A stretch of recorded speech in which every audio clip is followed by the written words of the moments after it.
judulnya adalah unfinished agenda. Ini belum selesai nih ya. Kalau yang recurrent pregnancy mungkin sudah selesai. Pada preterm ini, waduh, masalahnya besar sekali. Ya, ini rangkumannya. Jadi ada buku, ini 2010, 2012, ini 2007, ini 2020. Editorial pada waktu satu ya, tahun 2019. Kemudian, nah ini yang menarik ya. Sekarang yang sangat jarang di majalah obstetri adalah bahwa preterm delivery ini menyebabkan meningkatkan risiko dari maternal cardiovascular disease, future cardiovascular. Preterm kan gampang, tapi justru berdampak ini. Luar biasa ini. 5 tahun terakhir di majalah jantung, majalah kardiovaskuler, bukan di majalah obstetri yang banyak ini ya. Ya, sama ya. Pada ini systematic review-nya 5,8 juta kasus. 338 dengan riwayat. Peningkatannya sampai 2 kali untuk kematian. Ya. Terutama untuk yang kurang dari 32 minggu dan medically indicated. Luar biasa ya. Jadi mohon, sekarang memang agak beda ya. Ada yang baru ini preterm yang lahirnya aja gampang ternyata berdampak ke ibunya. Di Harvard juga banyak sekali penelitiannya, sudah systematic review, jutaan kasus. Ya. Kemudian ke ibunya, ini juga jarang dibahas. Preterm birth ini ke ibunya juga berdampak. Kita sebagai biologis seringkali ke proses persalinannya saja dan setelah itu selesai. Dampak ke ibunya jangka panjang dari kesehatan, tapi psikologi ibunya jangka pendeknya berdampak pada perawatan postnatalnya. Ya. Banyak papernya juga. Kemudian kalau untuk anaknya sudah jelas ya, kita dampaknya ini sudah ada. Tapi yang menarik ini ya, 15 juta ya, banyak sekali. Dan belum tertangani dengan baik. Sampai WHO 2010 menelorkan satu program namanya Born to Soon yang disambut oleh di kalangan non-institusional dengan mendirikan Predict, preterm birth kolaboratif. Yang di Indonesia mungkin masih belum. Ini yang saya mohon bantuan. Mudah-mudahan nanti ada yang bergerak untuk menginisiasi ini, termasuk dari farmasi ya. Ini truly global program. Memang seluruh dunia, termasuk Indonesia. Dan di Indonesia banyak karena ya di developing country tambah banyak. Kemudian di penyebab kematian di samping cacat bawaan dan asfiksia. Kalau ini gambarnya saya ganti sedikit, long term consequences adalah untuk bayinya ini sudah kita sudah tahu, sudah paham sekali. Nah, dimulai dengan definisi dulu, definisi klasifikasi berbeda. Tadi Prof. Hendik juga menyebutkan bahwa memang Eropa dan Amerika lain. Ini WHO dan CDC berbeda ya. Ada di late preterm sana very preterm. It's okay ya. Perbedaan pendapat itu memperkaya kita, enggak masalah. Kemudian batasan klasifikasi. Klasifikasinya spontaneous dan indicated. Oke. Jadi perbedaan antara karitis, simhan dan ini saya dapat dari Abbott memang beda ya. ECOG ini enggak masalah. Risk factor misalnya BMI enggak masuk, di sini masuk ya. BMI jelas-jelas bahwa obesitas yang mulai jadi pendatang baru ini meningkatkan risiko untuk preterm birth. Diagnosisnya sama ya. Ini lebih jelas lagi. Lockwood Februari 2021 ini jelas sekali yang namakan preterm labor itu begini. Harus ada pembukaan, penipisan, diukur dari cervical length, transvaginal. Harus ya. Kalau kurang dari 20 dan kurang dari 30 dibedakan. Nanti di algoritma akan jelas. 50% aja, enggak semua ya. Preterm labor berujung pada preterm birth. Ya, jadi upaya pencegahannya saya usul begini. Selama ini SPOG lebih banyak ke arahnya ke medisinalis ya. Saya usul mohon bantuan yang lebih komprehensif bahwa ini nanti 5 level of prevention. Jadi ada health promotion, specific protection, secondary sampai ini ya. Kita bergerak untuk preterm bisa semua ini, harus semua.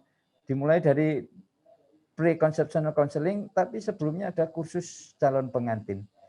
Di 2 ini sampai antenatal care level 1 itu bisa kita siapkan identifikasi dan modifikasi faktor risiko.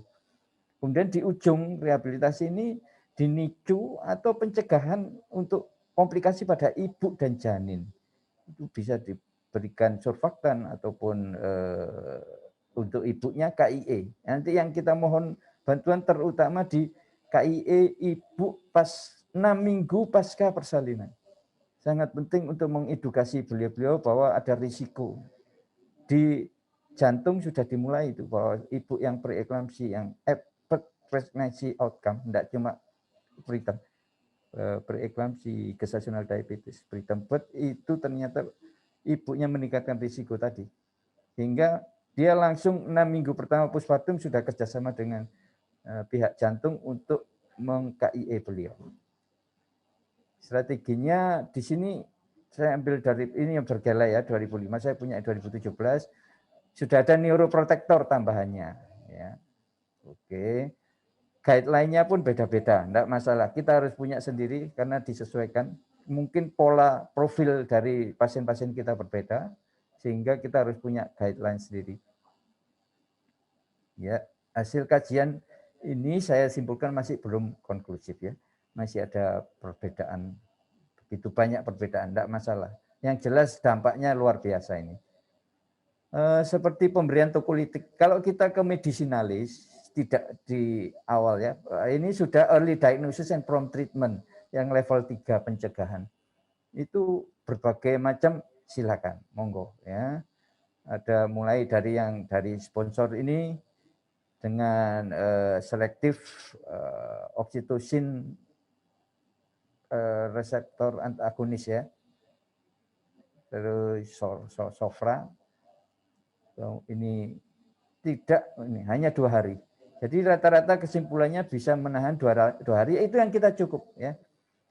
Simhan dan Karitis juga menyatakan kita cukup 2 hari saja ditundanya. Kalau bisa bertahan 37, alhamdulillah. Kalau enggak 2 hari ini yang penting untuk pemberian kortikosteroid dan kalau sampai 34 minggu dan pemberian neuroprotektor kalau dalam 24 jam lahir. Neuroprotektor ini yang sering dilupakan. Padahal sangat-sangat mudah. Mohon bantuan nanti diberikan yang 1 hari mau lahir, berikan MGS4 dengan ada 3 macam.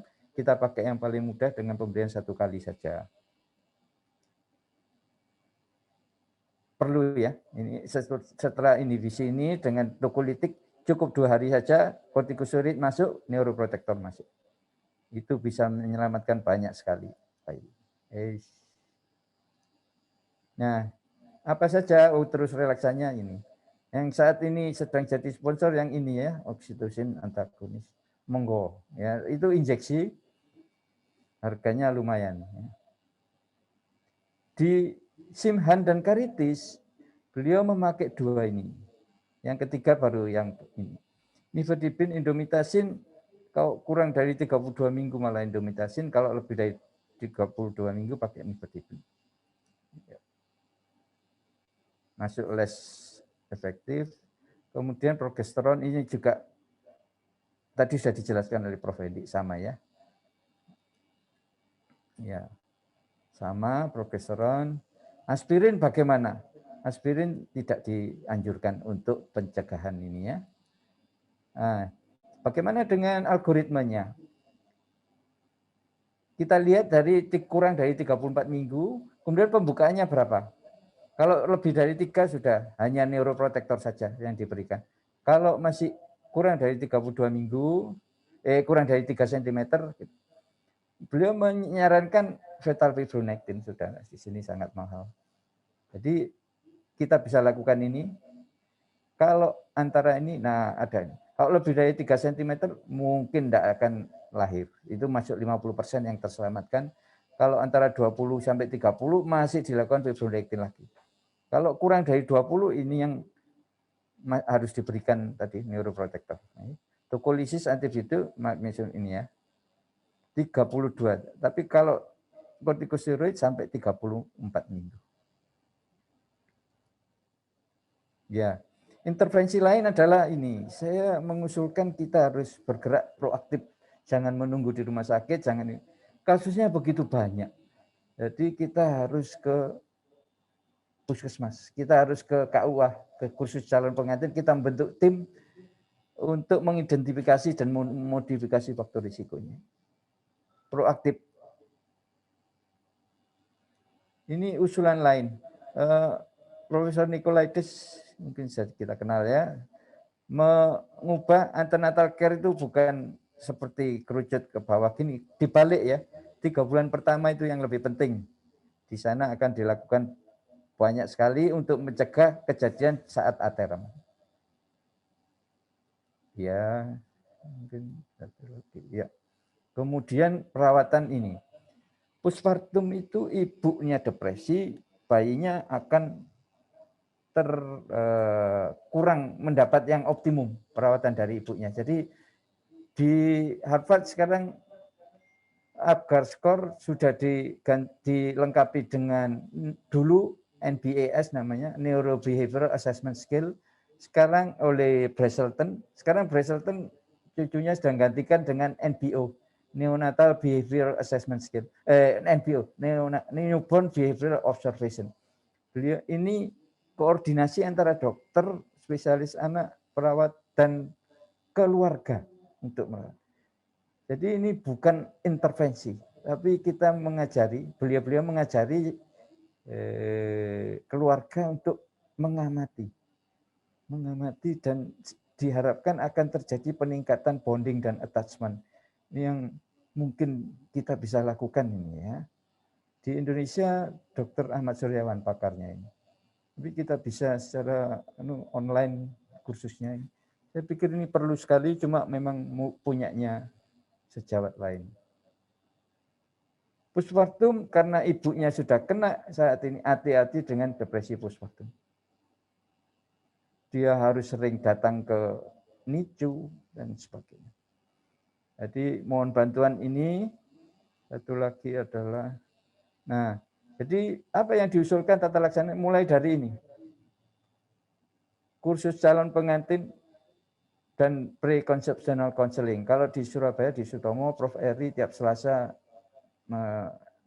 poliklinik ya, pre-conceptional counseling. Kemudian diakhiri dengan NBO tadi. Obat-obatan tadi di sini. Ya. Salah satu. Jadi lebih komprehensif usul saya. Jangan obat saja, semuanya untuk pencegahan. Terus jangan lupa yang paling gampang kita lakukan adalah pemberian neuroprotektor. Kortikosteroid rasanya sudah kita lakukan, neuroprotektor yang masih kurang tersosialisasi dengan baik.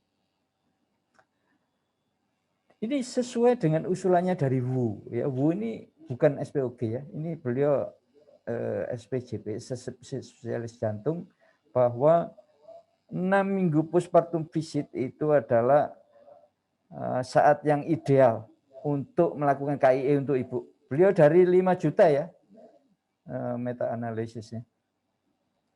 Ya, sebagai take home messages, nomor 1, mohon bantuan menata laksana PKB ini secara lebih komprehensif ya. Mulai dari kursus calon pengantin sampai, tidak hanya medisinalis. KIE-nya juga 6 minggu pertama itu untuk dampak jangka pendek, kemudian saat ibunya sudah melahirkan itu jangan lupa ibu menata laksana psikologis ibu. Harus namanya sekarang yang baru adalah interprofesional care ya, antar disiplin, bukan interdisiplin, antar profesi. Jadi nanti ada psikolog atau di sana untuk menangani, tidak cuma psikiater ya.